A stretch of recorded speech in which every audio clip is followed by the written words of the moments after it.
based off of everything that's happening around the world right now and the global impact that COVID-19 has had on our economy.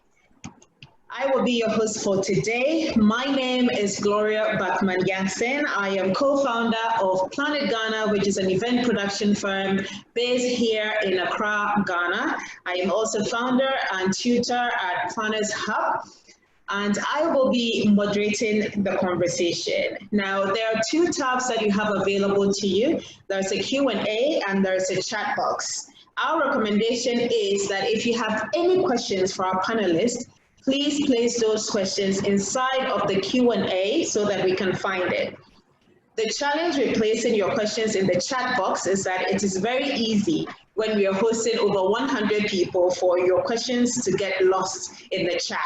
So if you want to have a conversation with other participants inside of the chat box, feel more than welcome to do so. But if you have questions for our panelists, please type it in the Q&A box so that we don't miss it and we're able to easily find your question and get you answers from our able panelists. So our very first speaker for today is Reverend Edward Randolph Kranting. Reverend Kranting is the president of the Harvest Business Club and founder of Idea Champion Center and co-founder of Cashback Services USA LLC. He is also the founder of B1 Savings and Loans, originally called BEST, and Reverend Kranting is a consultant who helped to set up Fidelity Bank. Hello, Reverend. You are very welcome to today's conversation.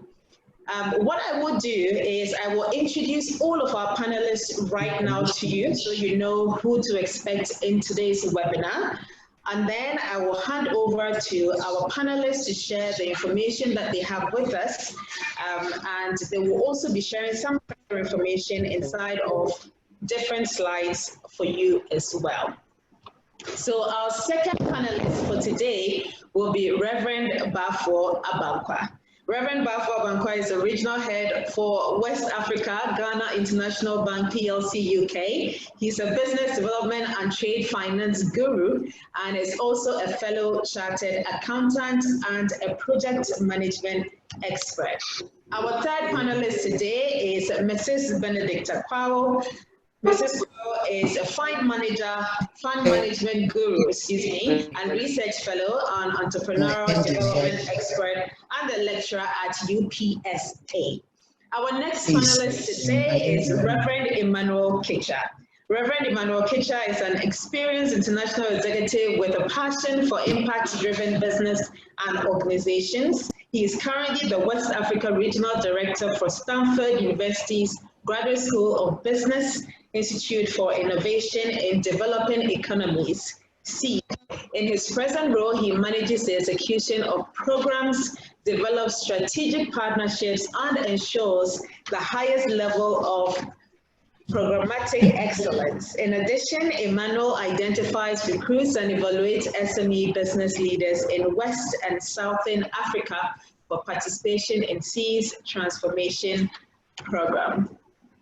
Last but not least, we have Raja Mubarak. Raja Mubarak is an experienced international executive and social entrepreneur with a passion for impact-driven businesses and organizations. He is currently business coach for Stanford University's Institute for Innovation in Developing Economies, SEED at Graduate School of Business. Ladies and gentlemen, a very warm welcome to you. Our panelists, thank you for offering your time and your knowledge and offering to share with us today. We're excited to have you here and we look forward to all of the information that you'll be sharing with us in today's conversation. So I will have Reverend Kranting. Hello, Reverend Kranting. Hello. Okay, so Reverend Kranting, do you want to share your perspectives with us about the next normal? Thank you very much, Laura. And first of all, let me thank the attendees for making it. are actually for Harvest Business Club, and what we're trying to do is to ensure that our members will benefit adequately, and therefore we want to build strong business ventures and relationships with like-minded entrepreneurs. I have observed that we have been using this cliche, new normal, new normal, new normal. And it's so interesting. And my take is that we ought to address the next normal, because whatever you know today, whatever invention that you are aware of has actually become obsolete the day you get to know. And it's very interesting to note that for us, we have been told of pandemic, but the pandemic has happened before in the past. At least we know the issue of the flu, we know of other pandemic. So it's all about what will happen to us post-quarantine. And certainly, so many things will emerge. As business folks, we have to also recognize that a new concept of human mobility will emerge. And labor mobility has actually fallen, and it has fallen sharply since the start of this pandemic.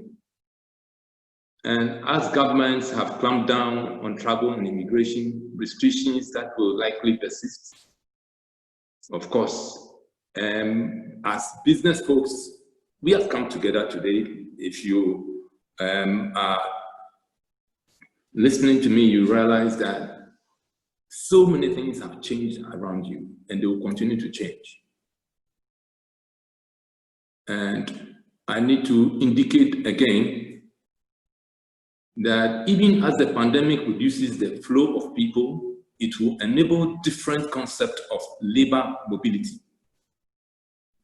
If people can't relocate for work, work will relocate for people.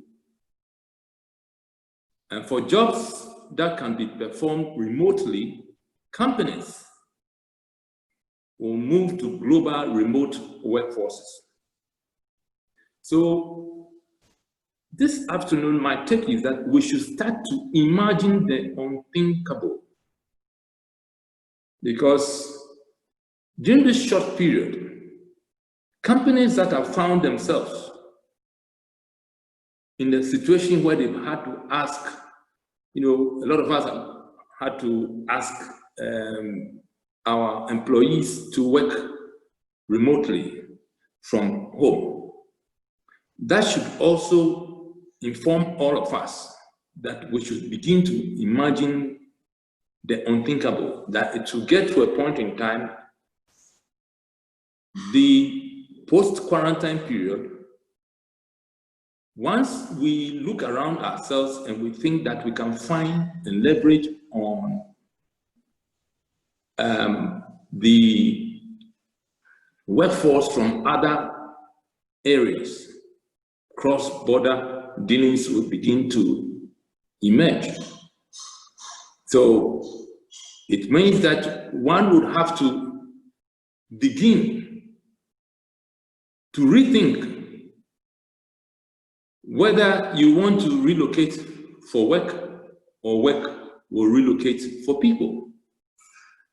And this is just a way of giving you a practical example of what could happen.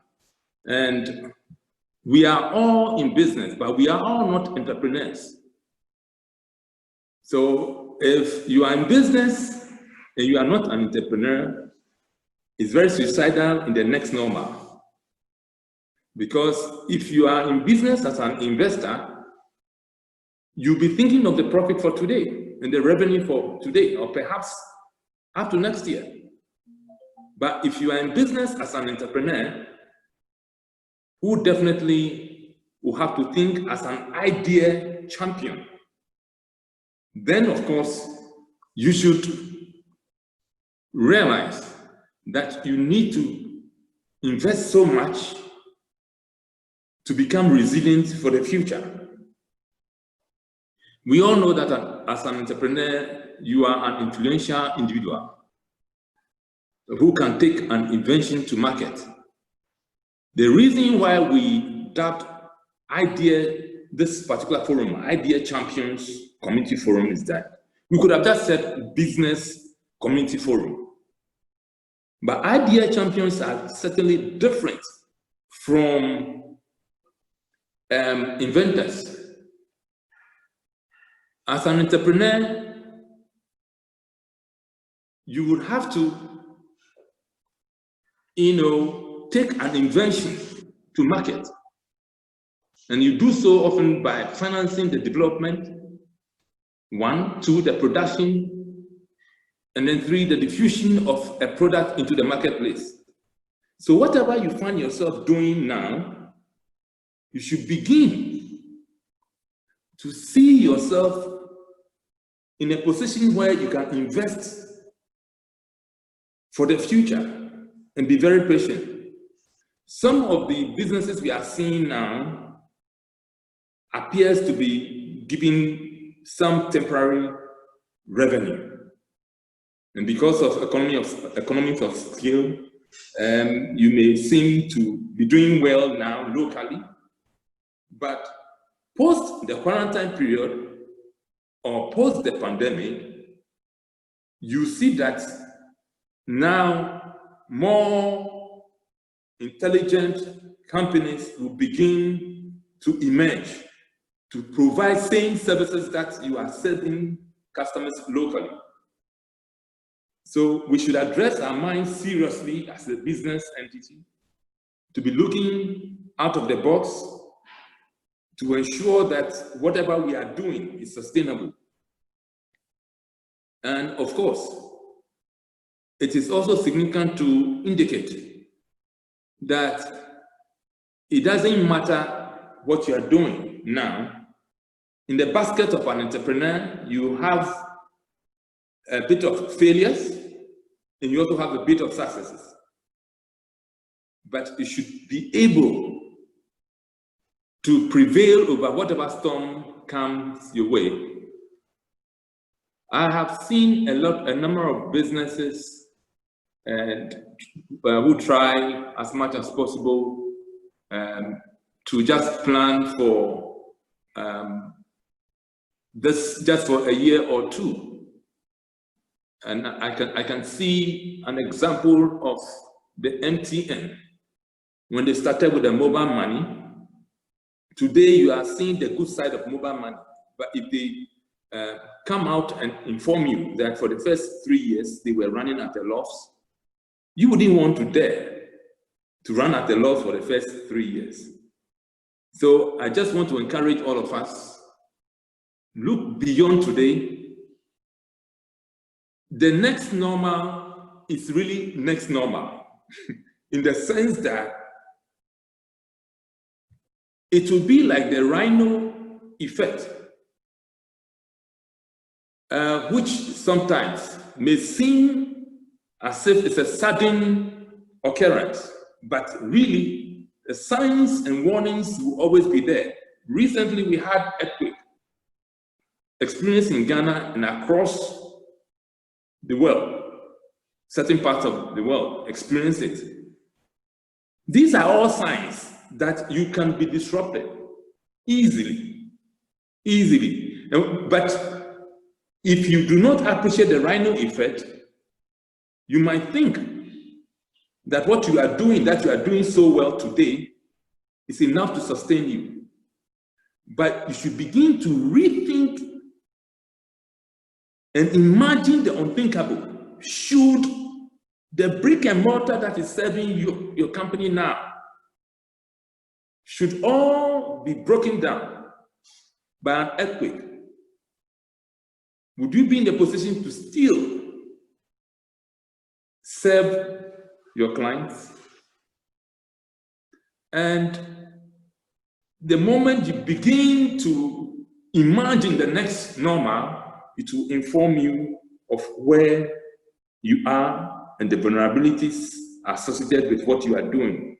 So I don't know what kind of business you are doing, but my last information that I want to just say is that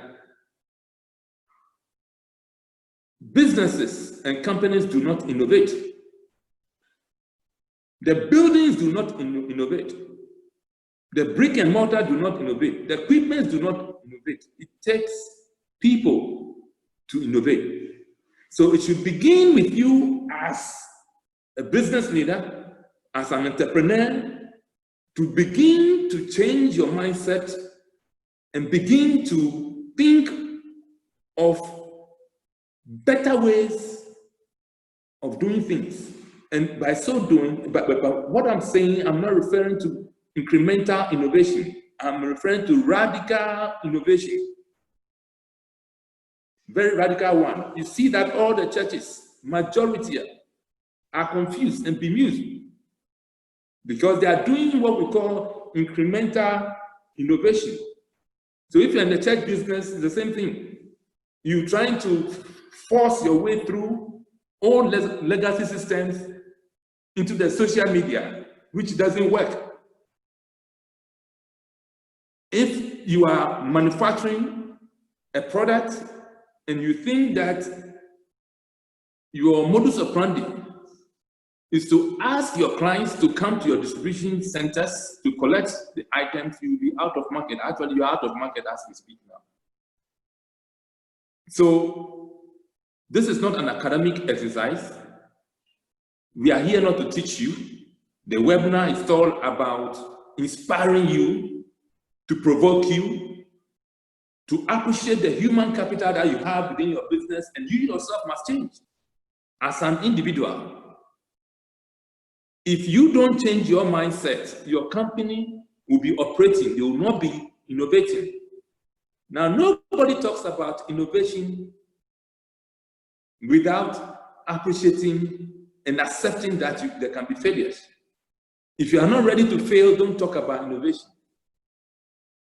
If you are not ready to lose money, don't talk about innovation. So I urge all of us, the other panelists will delve deeply in other areas. Innovation is a broad area. We cannot exhaust everything in this particular forum. But I want to challenge all of us and to let all of us know that this is for business community meant for serious business entities, entrepreneurs. You might not be making profit now, but you are pregnant with a business that can make the numbers. And once you are with Harvest Business Club, know that we are here to support each other. And we'll be having a lot more forum or fora, and I'm sure we'll get to the point where the Q&A segment will also allow you to put up your questions. So thank you very much as I provoke you to begin to see yourself as someone who doesn't know anything for now and accept to break the rules and break the rules of time and accept that there is serious battle ahead of us. And as a Christian, you are not to be stupid. You're supposed to be wise. You're not to be foolish. You're supposed to occupy your rightful position in the kingdom. Thank you very much for now. Thank you so much. Thank you, Reverend Kranti. I think that it's important that we all recognize as business leaders that this is a clarion call for us. You know what they say, innovate or die. There have been many businesses who have, sat around for other innovators to overtake them. We've got the likes of Starbucks, Netflix, and all of these other businesses who have quickly overtaken what was traditionally accepted. So it is important that where there are any changes or when there's a global impact like this, that you're, instead of, just burying your head in the sand, that you think about innovative ways to do things differently. One of this, us being on a Zoom call right now, sharing our thoughts with you in this webinar is the new normal or the next normal. So it is important that we all begin to adapt to the changes that are inevitable. Now, I want to ask you, Reverend, what one practical step will you share with business leaders going forward before we welcome Reverend Bafo? Right, thank you, Gloria. It's very interesting. We should avoid equating positions with skill. You may be the one who has put in money, or you occupy the CEO position, but you need to adopt a multifunctional approach in terms of functional teams and work as a team. We have come this far for even the ICCF 2020, not because I'm the president of Harvard Business Club, but because I've had the support of the whole or the entire team members, exhibiting their individual strengths and complementing our efforts. So as business leaders, if you are putting money in your company and you are not entrepreneur, I would advise you that you quit the seats and give it to entrepreneurs or leaders with entrepreneurial mindset to run your business.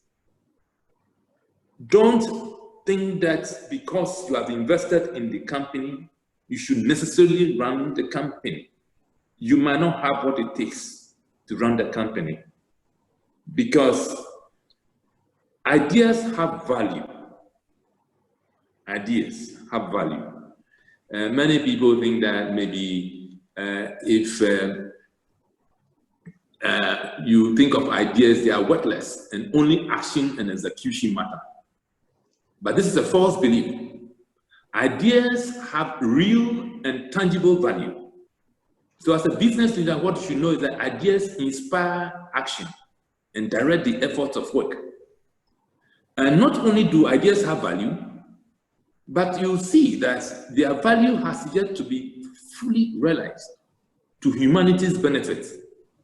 So what I'm saying here is that the real connections between ideas, actions, and decisions generally and opportunities elude society simply because business leaders sometimes do not value ideas. And ideas are important because they are the building blocks of potential change. So you as a business leader, you should embrace ideas from your team. And there are, ways that we must understand that ideas as they are, we must value them. We must manage them. We must be open to them. And we must bring our best ideas to their full potential. Why? Because they are the ultimate renewable resource. So without this forum, Idea Champions Forum, as a business leader, seek to be an idea champion so that when you pick the idea, run with it. And the idea should not necessarily be something that you generated. It could come from your client, it could come from your colleague. You can pick an idea today in this particular forum and run with it, and you will achieve results. Thank you so much, Edward. Thank you. Indeed, we must be idea champions. This is an opportunity, and we always say that great leaders are built in the middle of a crisis. So perhaps this is your opportunity as business leaders to step up to the plate, help your teams gain further clarity, and redirect your efforts instead of bury our heads in the sand. Okay, so next we have Bafo. Bafo, what are your ideas or perspectives, or what is your contribution for us in the next normal?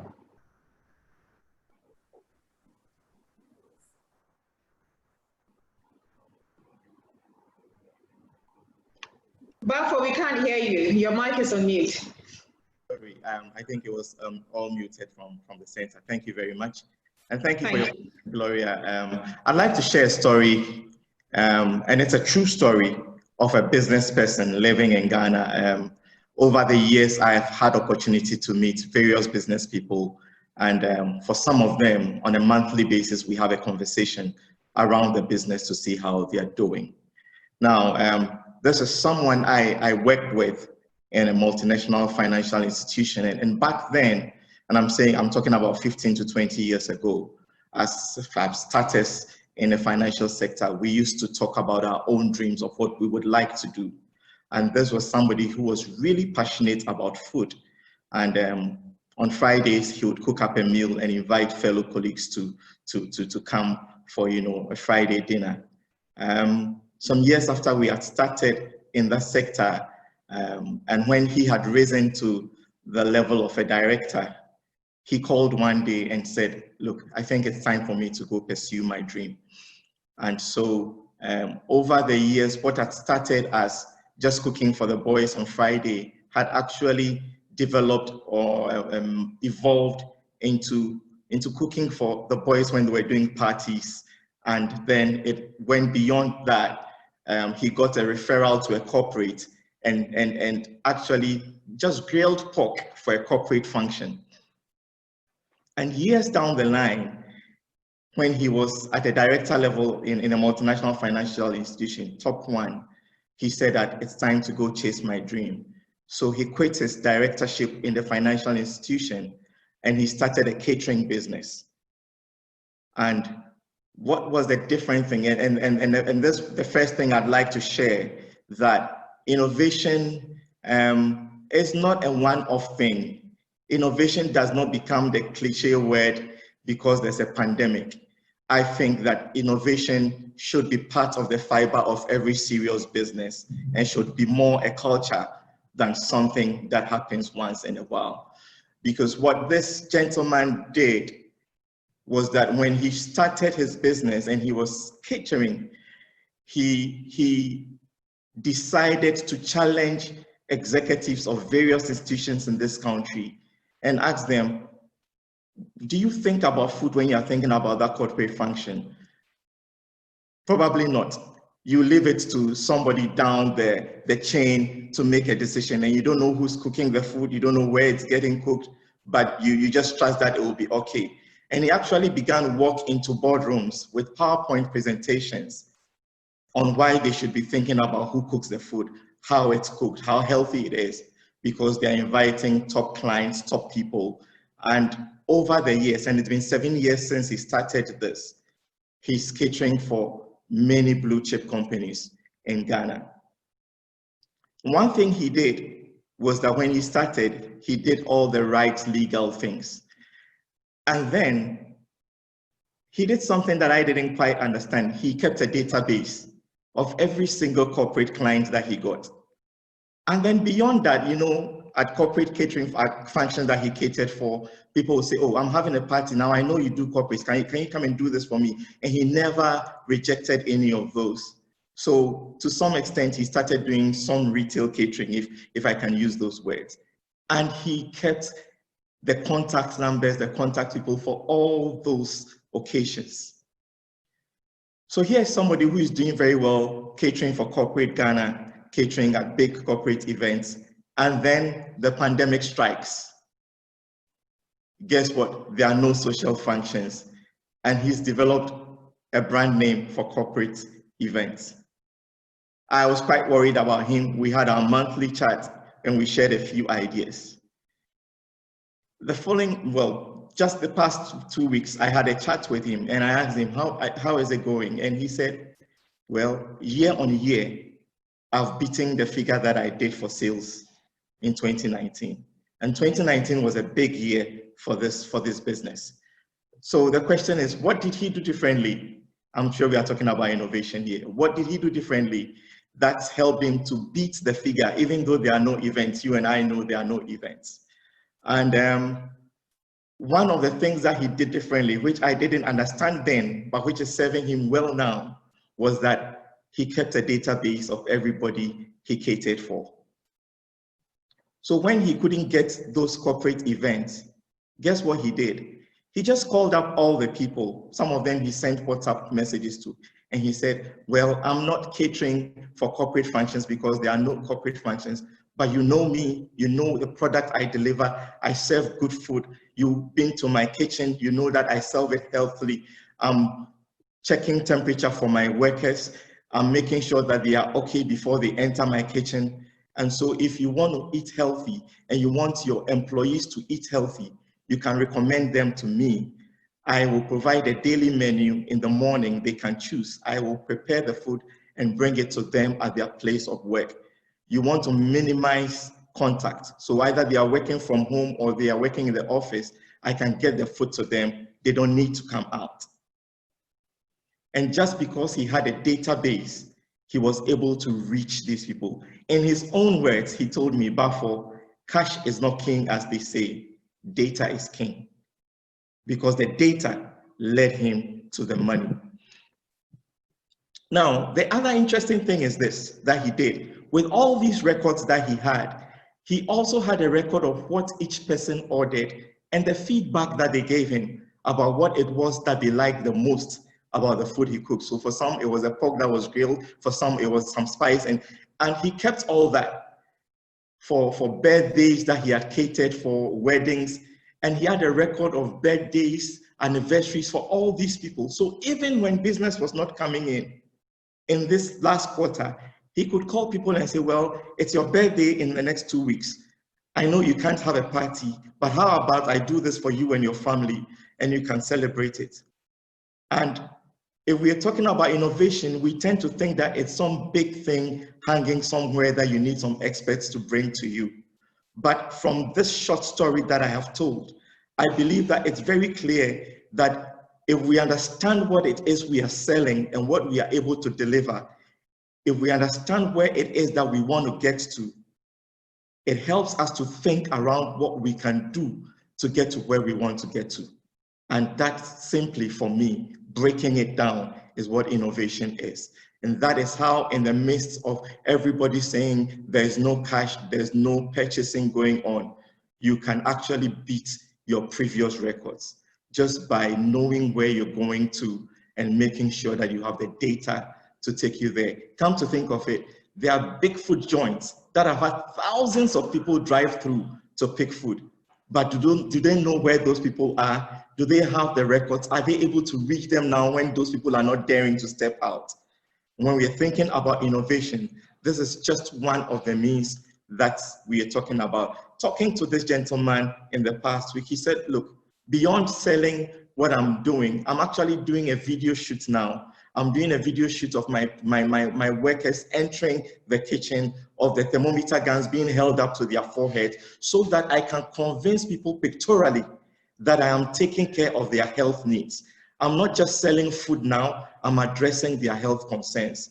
And so a lot of it, as has been said by the first speaker, is about entering into the minds of the people we want to serve and finding out how it is that we can appeal to their most urgent need. And the most urgent need of people right now, in as much as it's food, is also health. And he has married the two, and his business is doing well. I've chosen this one because it's basic, and I believe that at whatever business level, whether you're a big corporate or you are an SME or a micro business, you can pick, or we can all pick some lessons from this and begin to challenge ourselves about how we can innovate. Thank you. Thank you so much, Bafo. That is such a compelling story. And I think it brings to bear, the importance of fostering relationships, cultivating relationships with our clients and with our customers so that, like you said, in a situation like this, it is easy for us to fall back on people who we have served previously and find new ways of still continuing to serve them, so that we are not stuck and we are not sitting back and, falling back into misery thinking, what next? And perhaps this is an opportunity as well. If you don't already have the systems in place, I think that this is a fantastic opportunity. If you're not able to, as they say, cut the trees, perhaps this is the time to sharpen the axe. So think about new ways in your business. If you're not able to actively go out and seek new clients right now, what are some of the steps that you can take as a business leader moving forward? Because yes, this too shall pass. Like Reverend Cranton shared earlier, there have been several instances where there have been viruses and global pandemics which we have survived. There have been chickenpox, smallpox, yellow fever, all of those things have happened and have, we are fine. So this will also pass. But how will your business fare once this is all gone? Is what you should be thinking about right now. I would take a minute and just read through some of the, so James, I have a question from James. James is asking, James Otieku, he's asking, where does the business continuity planning come in under the new normal? Where does business continuity planning come in under the new normal? Bafo, do you have any recommendations, or perhaps Edward, have any recommendations to share with James? Okay, I'll give a shot at the question. Well, business continuity. So the question is, what can disrupt my business today? And if it did happen, how would I react to that? And I remember back in the day, I used to work with an organization, and we're continuously being, badged with this question: what could go wrong? And we just used to ask this guy who was always asking, why do you want to think about what could go wrong?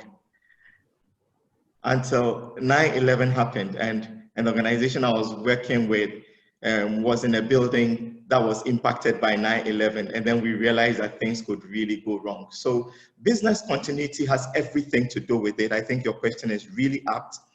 And one way to look at it for every business is that what could go wrong? I mean, in the example that I cited, what went wrong is that people couldn't gather. And even though, thankfully, the guy had not thought about that event, he was quickly able to reorganize himself and think through what the options were. So I believe that whatever service or product we have, we need to look at all the parts that come together to provide that service and to get it to its ultimate user, service or product, whichever it is, and ask ourselves what could possibly go wrong. And then for each scenario that we create, look at how we could overcome that wrong if it did happen. And again, as I always say, it doesn't have to be rocket science. You know your business better than anybody else, and as you sit down and think, you're likely to come up with some scenarios. It is very good periodically to also bring in other people so that they would share with you what they would do in the event that something did go wrong. Thank you. Thank you so much, Bafo. Thank you for that message.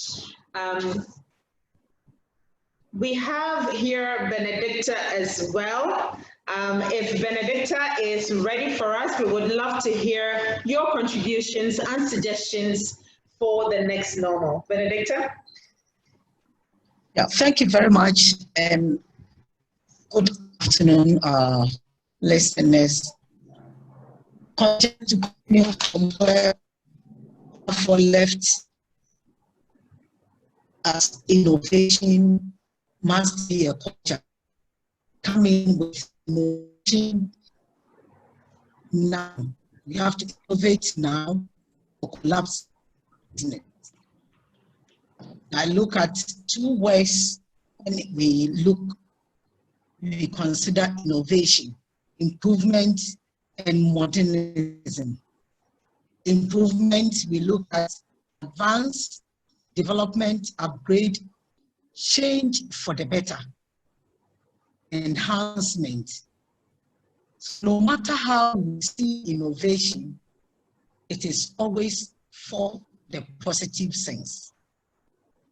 Modernization, modern character or quality of thought, expressions, or we should know that innovation has come to stay with us as businesses. There can never be business as usual during and after COVID-19. CEOs and business owners need to rinse their minds on how to innovate to keep the business. Innovation should lead to improvement at all times. It is a form of investment. The days of business seeing innovation as a choice is over. It should be a continuous so as evaluate our business activities and innovate again. So it goes on. What must we focus this point when we are innovating? We do focus first on our customers and clients. How can we serve them better?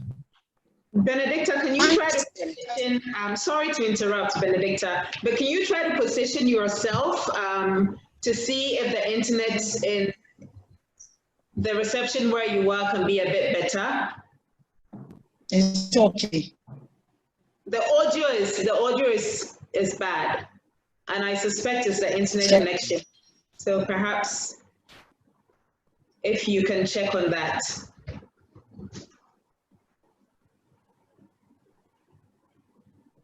It's okay now. Yes, I can hear you. I'm sure everyone can hear you. Sorry as well. for that. So I was on the focus as we innovate. We should focus first on our customers and clients. How can we serve them better? Customers understand the changes, their innovation.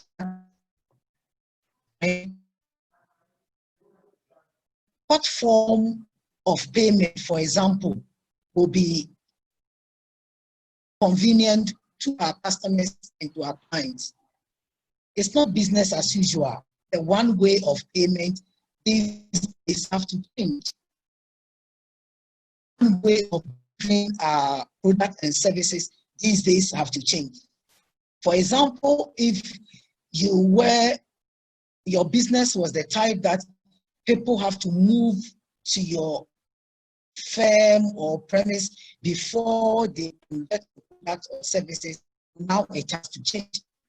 Now we have to think of ways and means that we can move our business to the doorstep of our clients and customers. Also, we need to focus on employees. We shouldn't forget that if we don't carry our employees along when we are thinking of innovation, we are likely to fail. It is to bring on board. So if we are not able to carry them along, we are likely to fail. Also, we should be able to encourage our employees to think outside the box so they can bring some form of innovation to our businesses. It's not about management alone. We should be able to encourage our employees to think outside the box, especially the units, what kind of innovation they can bring on board to help. And by doing so, we should be able to encourage our employees. Of course, there should be resources for them to go about this innovation. Also, we have a lens of opportunities. Yes, we are in different and challenging times, but that is where we have to see what opportunities and we bring opportunities. We look at it from we should look at things from a different point of view. There are challenges, yes, but these challenges can be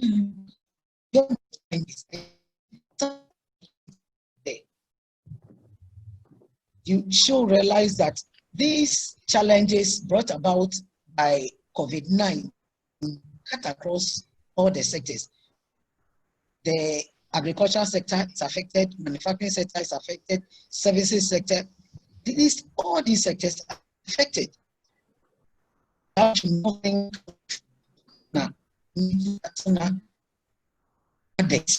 Example, if your Benedicta, sorry to interrupt again, but the audio is very bad. I don't know if everyone else is struggling to hear you. I am really struggling to hear you. So what I will do is I will move on to our next speaker whilst we wait for you to. So let me try this. Let me try this, Gloria. Sorry, I was just going to say perhaps it might be helpful to turn off the camera. Is it okay? Is it okay now? Yes, it is. Okay, now.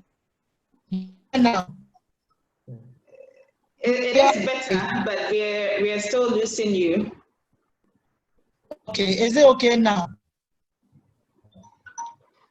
Okay, let me take. I have just 2 points. Just 2 points to conclude. Okay. We need to focus on customers and societal satisfaction. That is, now we also need to think of diversification. Now we have to, is the time that innovation has come to us to think innovation. Same businesses, we should take innovation as a permanent thing. As businesses, we should look at our IT systems. That has also come to stay. We should make sure that we develop our MIS all the time to ensure effective and efficient internal learning system of the business. Finally, for customers and clients are always right and something that we should know. And we cannot leave them behind as we innovate. So on this note, I thank you all and I thank you, wish you the best of luck in your business. Sorry for the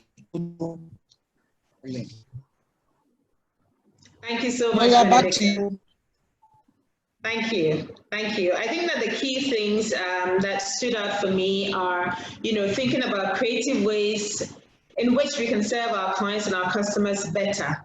I think that one of the things that most of us have realized is that, a lot of the in-person meetings can now easily be Zoom meetings. And perhaps it's a more efficient way of working anyway. So it's one of the things that we should consider. If your clients have to move into you all of the time to purchase products or to see you in person to be able to do any kind of business, then you have a problem. So yes, absolutely. And the other thing as well that stood out for me in your presentation is encouraging our employees to think out of the box. I think that Bafo mentioned this as well. It's not just a one-man job. It's not, you can't have all of the ideas inside of your head. So it is always great to seek partnerships, even if that means, seeking ideas and contributions from your employees. Because, like they say, two heads are always better than one. We do have a couple of questions, so I will share the questions, and if anybody wants to pick up the question and help us answer. So Collins Brooke is asking, how does partnership come in and how does one select a partner? So if you have any ideas to share with Collins, that will be brilliant. Lovelace J. Aku is asking, sorry, that's not a question actually. That's just to say that she can hear you.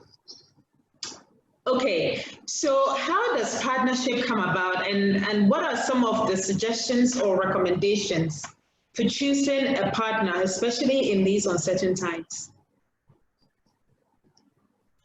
And as I gave an example for partnering, if your business is such that your people have to come to your site to have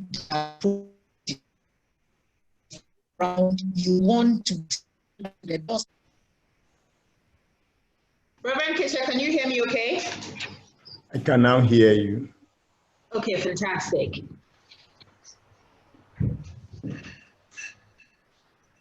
Okay, Reverend Kisha, so what I was asking, or what I wanted you to do was to share with us your own perspectives or recommendations for moving forward as business leaders and even as employees in the next normal. So I'm going to try to do this in about 5 minutes, and that means I'm going to speak very fast because time is really fast spent. So I would like to begin by saying that there is no doubt that the world is going through a crisis, and crises always pose opportunities and threats. We've had major crises in the past. I mean, a very significant one was right after the Second World War, and it drove a lot of the innovation and development that the world has witnessed. Today, many people are looking at a crisis that is on board as though it's a barrier, but personally, I see lots of opportunities.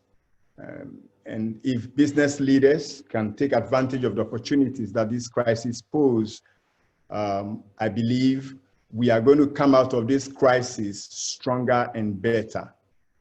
One, we are no longer prisoners of geographies. It's clearly being revealed by this crisis.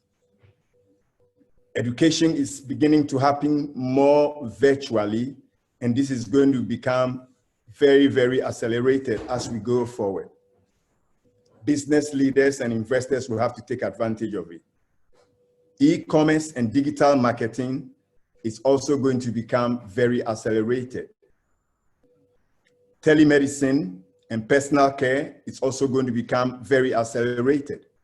There is going to be a shift from global manufacturing to local manufacturing, and we need to take advantage of that, especially as developing nations that have been endowed with lots of natural resources and the consuming populace.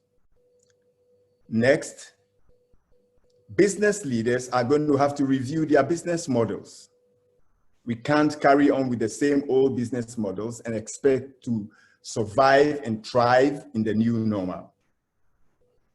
There is going to be a massive digital transformation, and the technology that must be in place to enable this is what business leaders will have to start focusing on.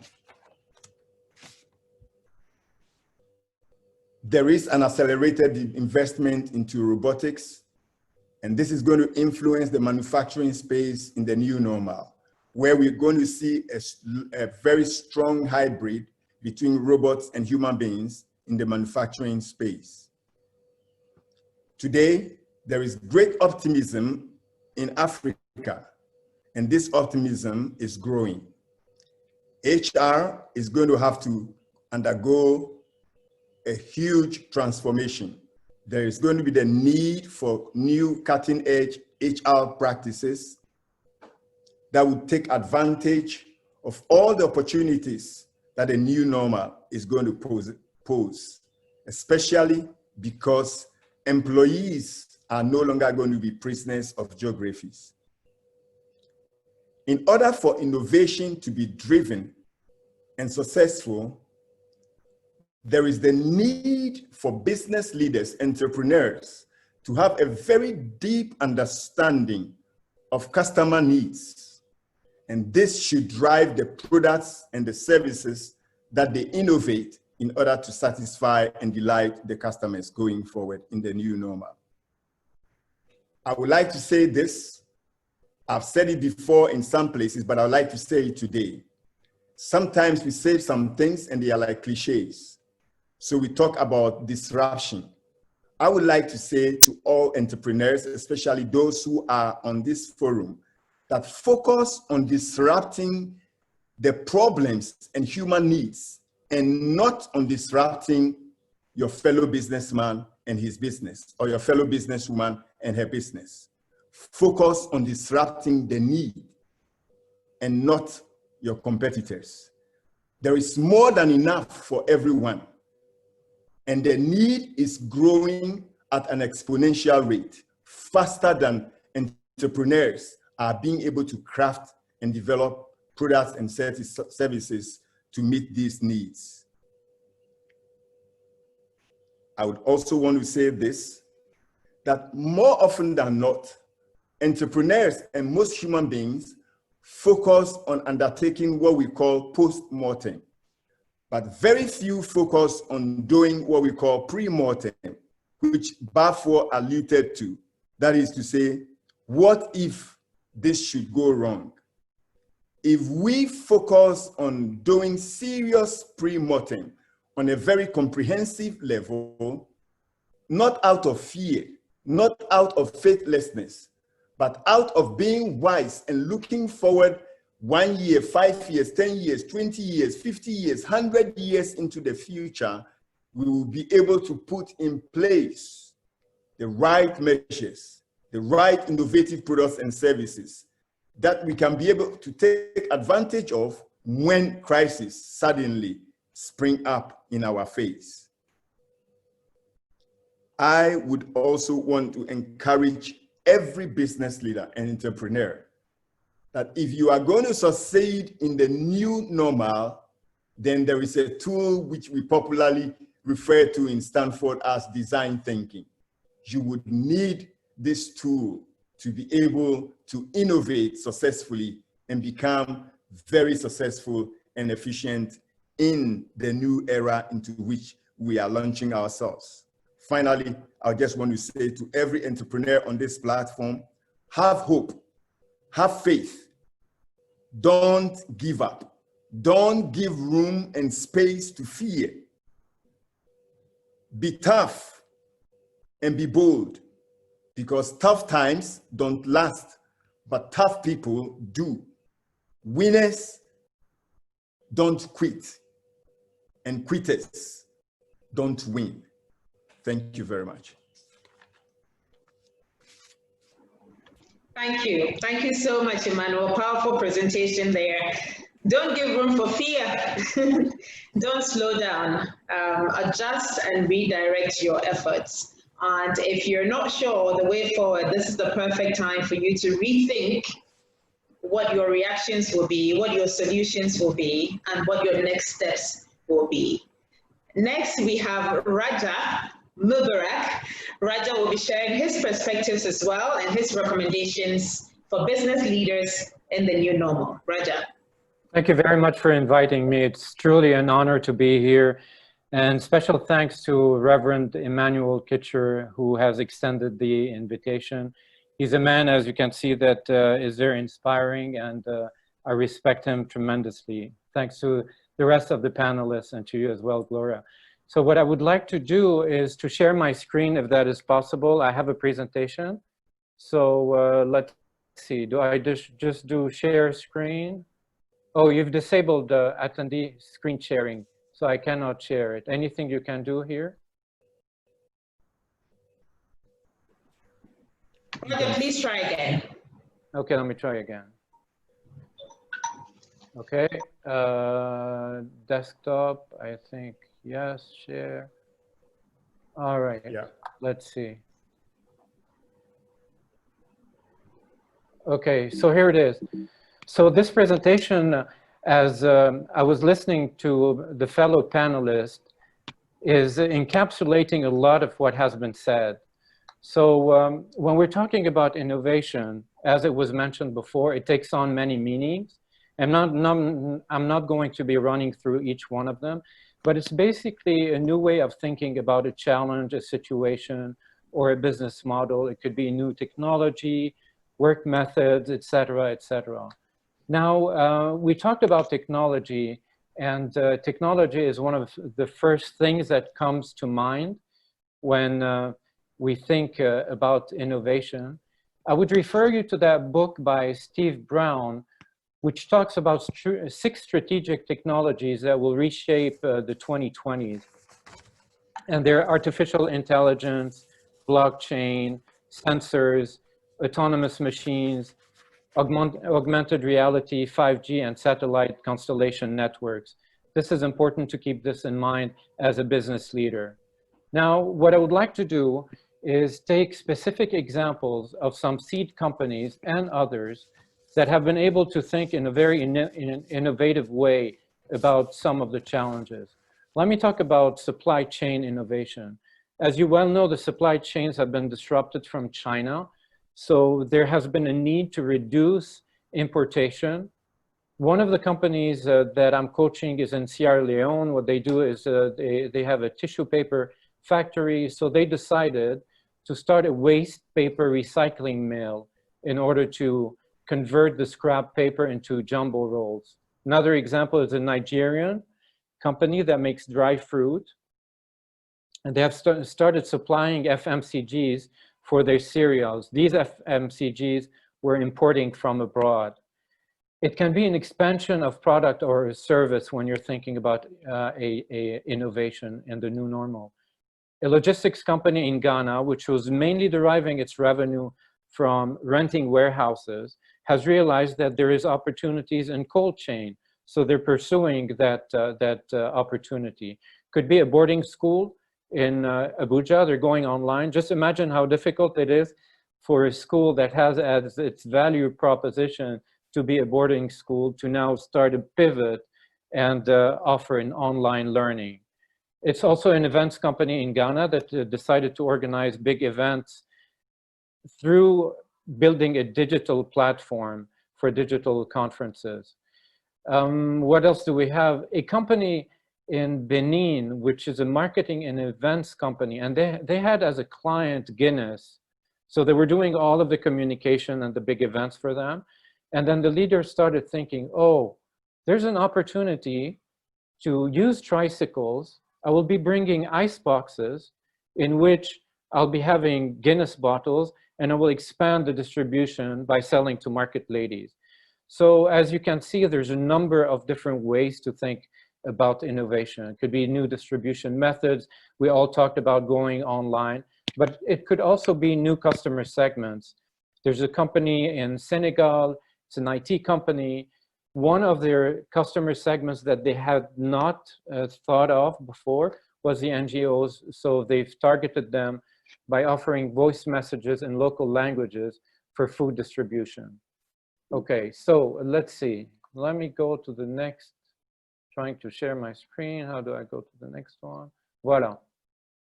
So the new normal, some of the things will change with that new normal because they were habits that have been adopted and they will have permanent effects. And we've heard from the rest of my colleagues that there were habits like, for example, consumers who want more control, they're stocking their pantries, they want to save more and spend more cautiously, and they ask more questions about the origin of the product, how it was packaged and shipped to their homes. Business travel, of course, will drop, digitization will accelerate. And I want to say a couple of things about the environment.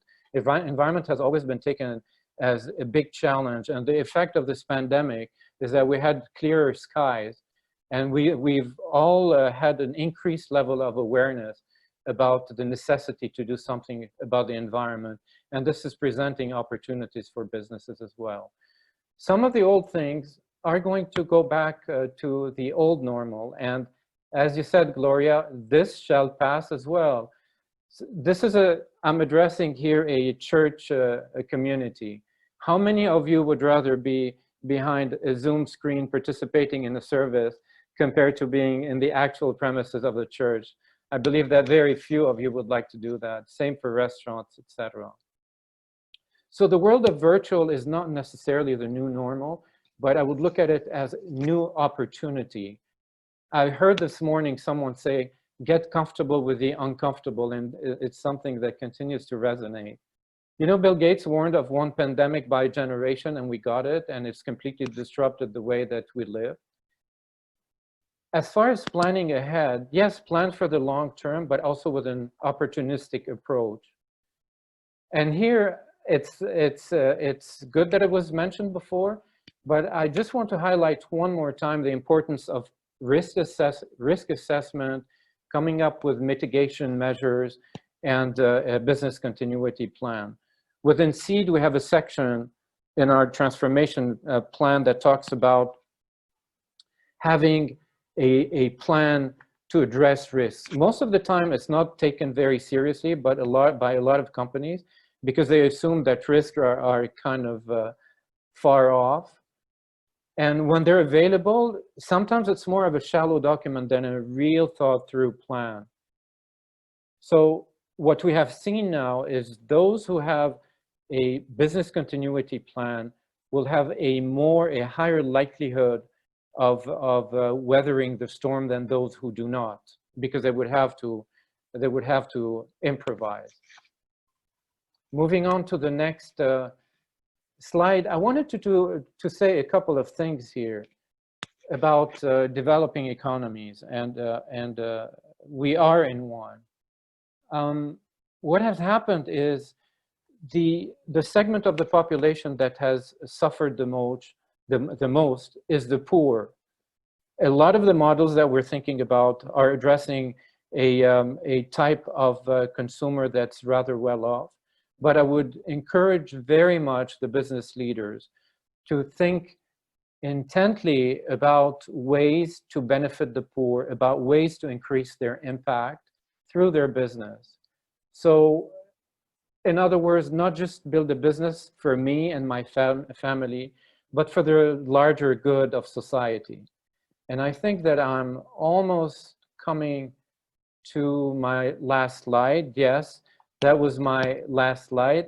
And I will use to conclude again, the words of Reverend Emmanuel Kitcher, where he said, have hope, have faith, be tough, and be bold. Thank you. Thank you so much, Raja.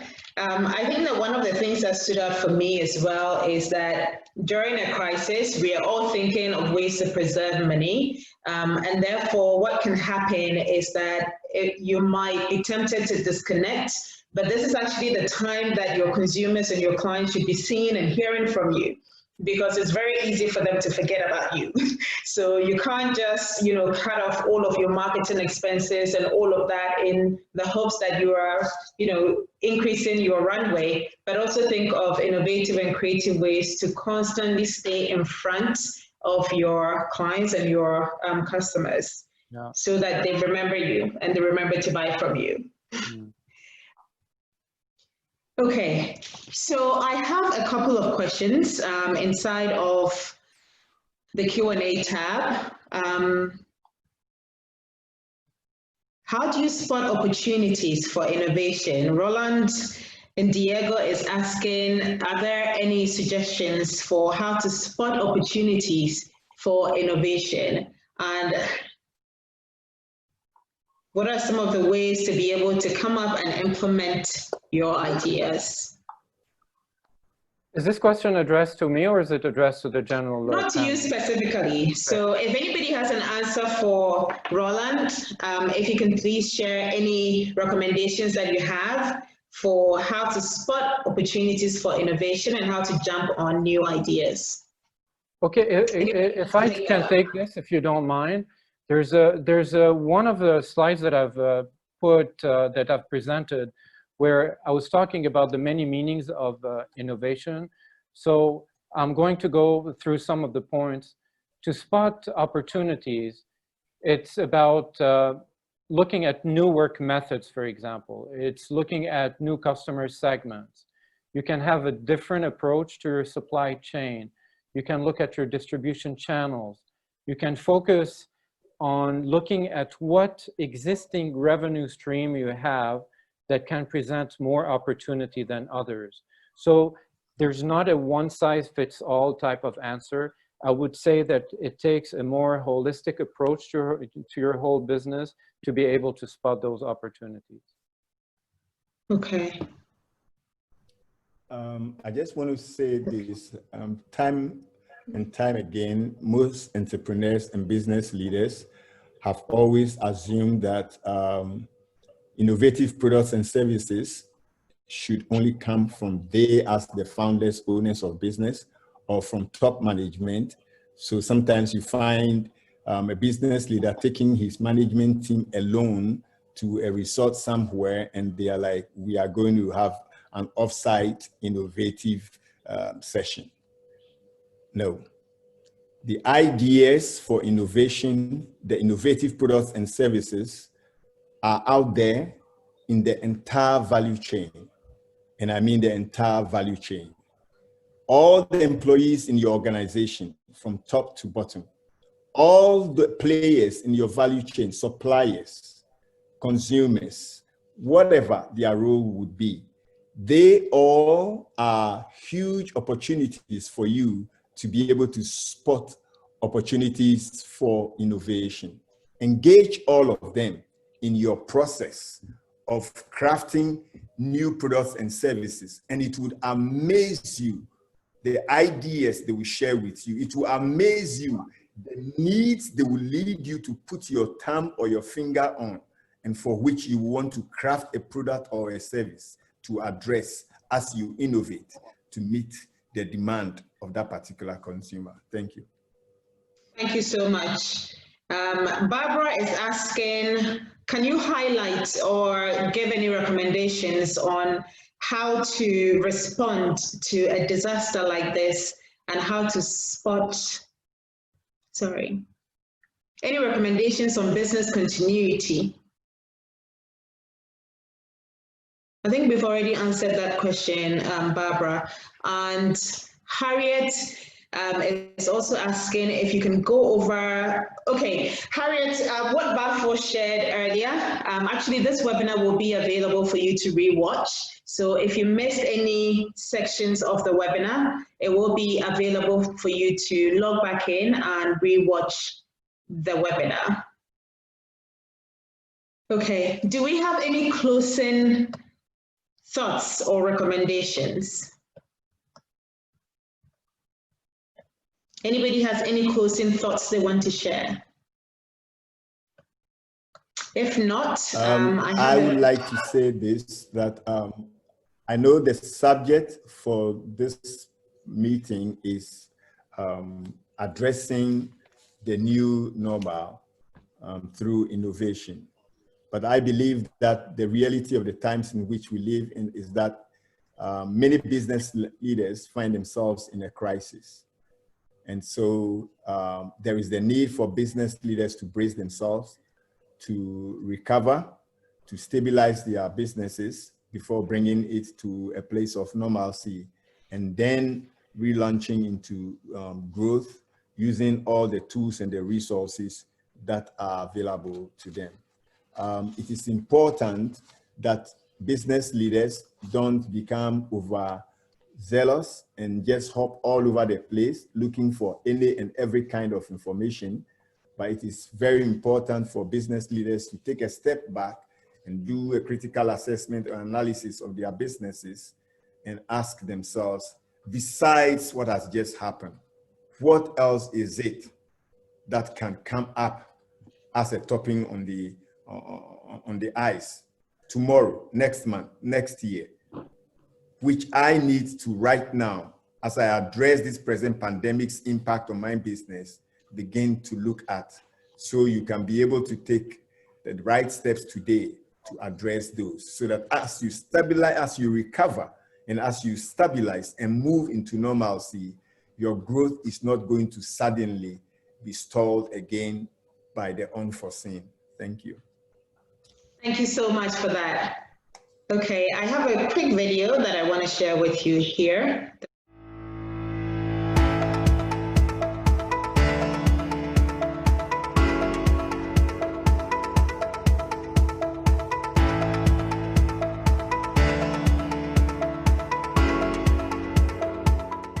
We are a precision agricultural technology company, and we're trying to use technology to help our farmers in increasing their yields and reducing post-harvest losses. We are offering drone services. We're using drones to map their fields so they know exactly the size of their fields. We're using drones to spray the farms. Drones give you a much more effective means of spraying than the hand sprayers or even the boom sprayers. You are able to measure exactly the amount of chemical you have delivered. You are able to spot spray. We are also offering monitoring services. We realize there is a lot of wastage when farmers are applying agrochemicals. So we're using the drones to scan the fields, monitor and be able to tell where the crops need a particular thing. Let's take fertilizer. Once we scan the field, we can tell you that you need fertilizer in this area, and we apply the fertilizer to only that area. Now, most of our farmers are very old. The drone spraying allows the crops to be sprayed without going on the field. Some of the benefits that will accrue to our farmers with these technologies. One, when hand sprayers spray the fields, they have to come back later on to check where they have missed. The drones spray evenly and effectively. There is no need to come back. In fact, the machine is very, very, very good. If you have a plenty of big farm, it can take within a short time to spray it, and the chemical that you use also is very, very less. In fact, it doubled the yield that I get. This machine I use, I get more than the manual spray I do. With the drones also, we are using less chemicals and less water, reducing runoff and pollution in our streams. Other things we are bringing on board is technologies that will help them after increasing their yield. How do they preserve and process them for the market? So these are all areas in which we are collaborating with partners like AGRA, partners like Hopeline Institute, partners like Farmer Global, to be able to make these services accessible to our farmers.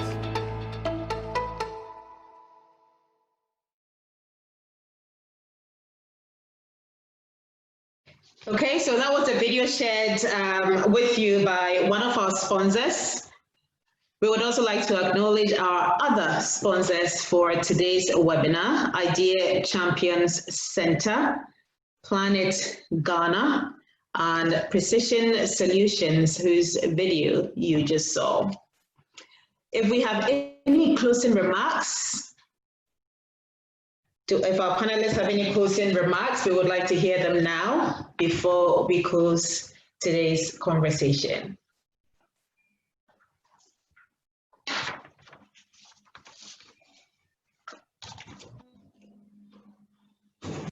I have everyone on mute. Everyone is on mute right now, so can you please unmute so we can hear you?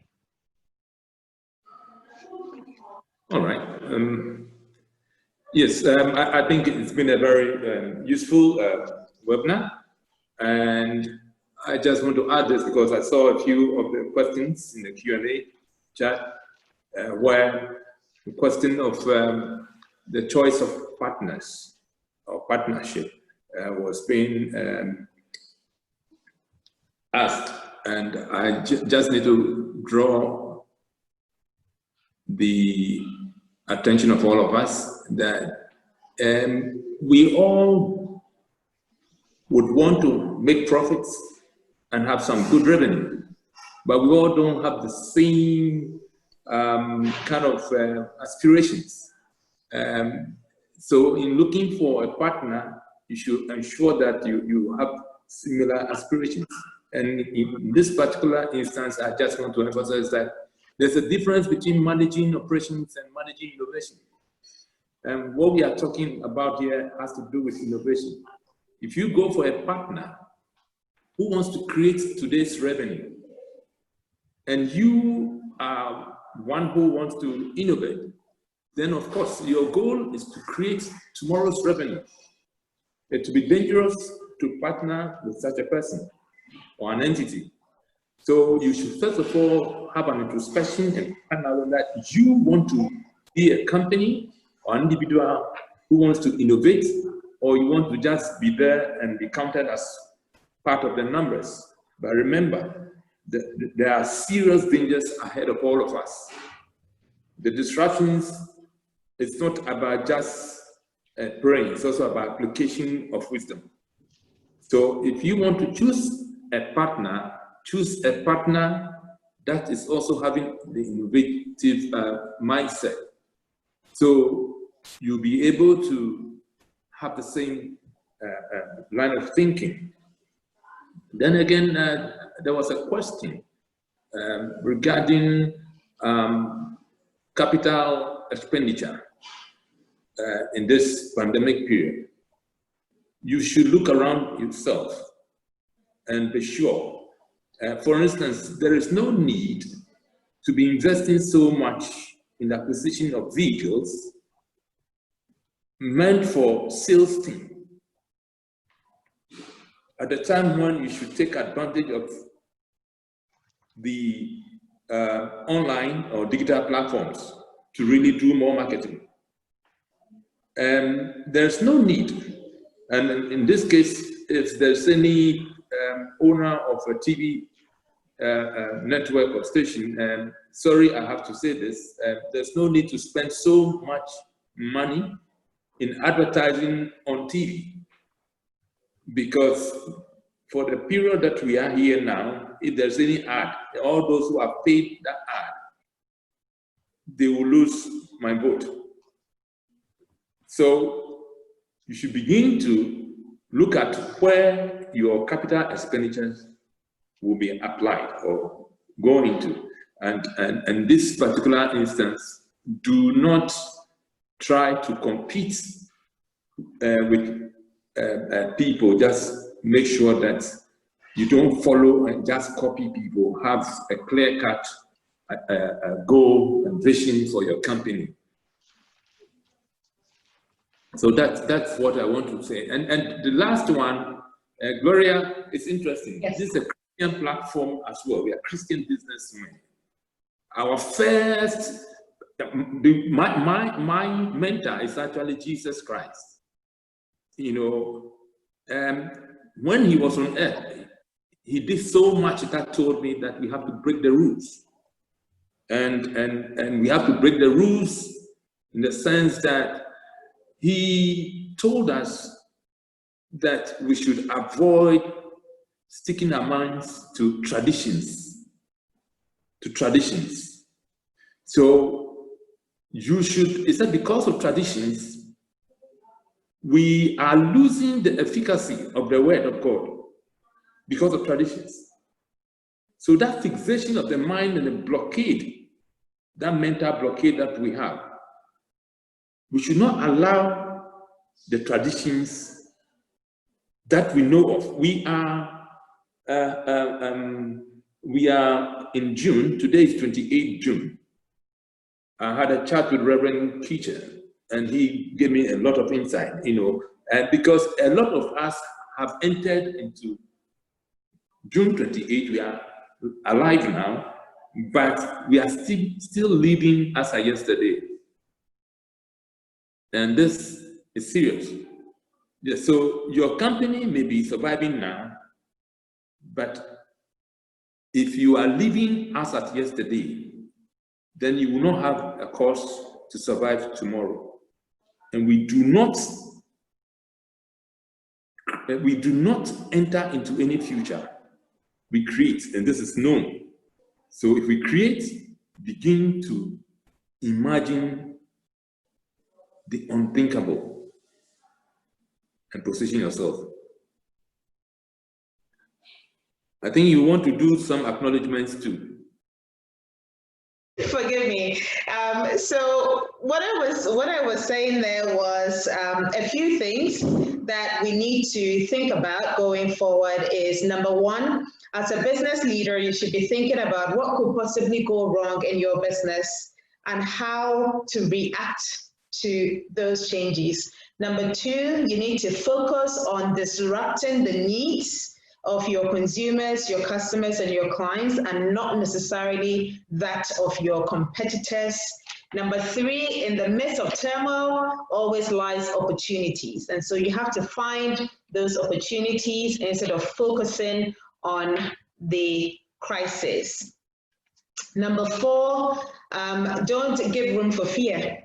Don't slow down. This is not the time to disconnect completely, but it's a time for you to readjust and redirect your efforts so that you continue to find creative ways to stay in front of your customers and in front of your clients.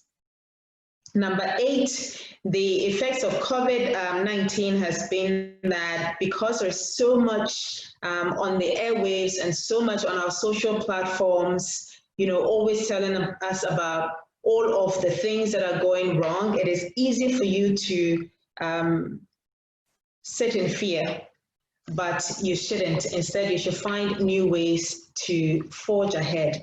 And finally, it is what you do right now as a leader that will define you. So it is important that you always remember to help your employees or to help your team members seek clarity and certainty so that they can help you in your move forward as well. Reverend Emmanuel will soon be joining us if he's ready. Reverend Emmanuel will be joining us to give us a quick word of prayer before we log off, but we would also like to acknowledge Honorable Aquinas Kwanzaa, who is on this webinar with us today, and we would also like to acknowledge Dominic Odro Enchi as well, who is on this webinar with us today. If Reverend Kitcher is ready, if you can just share a quick word of prayer with us, and we can end today's conversation. Thank you, Gloria. Shall we share a quick word of prayer? Our Father and our God, we thank you and give you praise and glory and honor for who you are. We thank you for making this webinar possible for us. We know you are a God of knowledge, and you seek for us to be filled with knowledge. Not just any knowledge, but knowledge and understanding of the times in which we live in, and knowledge and understanding of the good things, the good works that you have foreordained for us.